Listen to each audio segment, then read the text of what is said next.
Detective Hope and the Case of the Vanishing Wheels. It was a bright Saturday morning in the Jaggy household. Detective Hope, the Sniffles, Jaggy, was busy polishing his favorite brown beret. He was a small Shih Tzu with a nose that could find a lost sock in a thunderstorm. His partner, Sifat, was checking her detective kit. She wore her round glasses and a bright smile. "The neighborhood is quiet today, Hope," Sifat said, patting his soft head. "Maybe too quiet." Suddenly, the front door creaked open. Mrs. Jaggy walked in, looking very worried.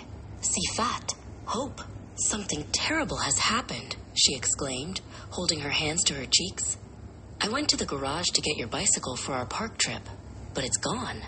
The shiny blue wheels have vanished." Sifat stood up straight. "Don't worry, Mom. The Sniffles and I are on the case." Hope trotted out to the empty spot in the driveway.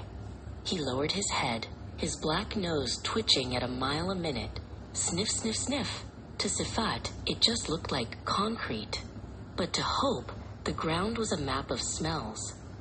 He caught the scent of fresh rubber, a hint of strawberry jam, and something very flowery, like the lavender bushes near the gate. "Did you find something, Hope?" Sifat asked, grabbing her yellow detective vest. Hope let out a confident woof and began to trot down the sidewalk. Sifat followed closely, keeping her eyes peeled for any blue sparkles. "Left at the mailbox, Hope," she guided, knowing the neighborhood like the back of her hand. Together, they moved toward the park. Near the community garden, they bumped into their neighbor, Vihan. He was riding his red scooter. "Hey, Sifat." "Hey, Hope," Vihan called out. "Are you looking for something?" Sifat nodded. "The blue bike is missing. Have you seen any strange tracks?"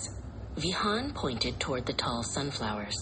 "I saw something blue and sparkly moving toward the pond." Hope didn't wait. He dashed toward the sunflowers. He pushed through the tall green stalks until he stopped at a prickly bush. With a gentle tug of his teeth, he pulled something out. It was a bright blue, sparkly streamer.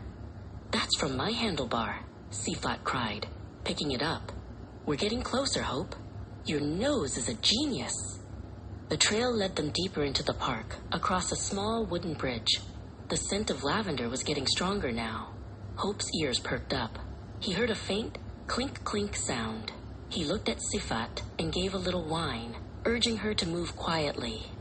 Sifat crept behind a large oak tree, holding Hope's leash loosely so he could lead the way. Behind the oak tree, they saw a flash of blue. There it was. The bicycle was leaning against a bench. But it wasn't a thief who had it. A little girl named Ishani was sitting on the grass nearby, looking very confused. She had a basket of lavender flowers next to her. Hope trotted up to her and gave a friendly wag of his tail. "Oh, is this your bike?" Ishani asked when she saw Sifat. "I found it rolling down the hill all by itself. I caught it so it wouldn't crash into the pond. I was waiting for someone to come looking for it." Sifat laughed with relief. "Thank you, Ishani.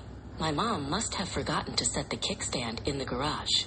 Hope licked Ishani's hand as a thank you. Sifat pedaled the blue bike home, with Hope riding proudly in the front basket. When they arrived, Mrs. Jaggy was waiting with cold lemonade. "The case of the vanishing wheels is closed," Sifat announced. Mrs. Jaggy hugged them both. "You two are the best detectives in town," she said. Hope let out a happy bark, his nose finally resting after a job well done.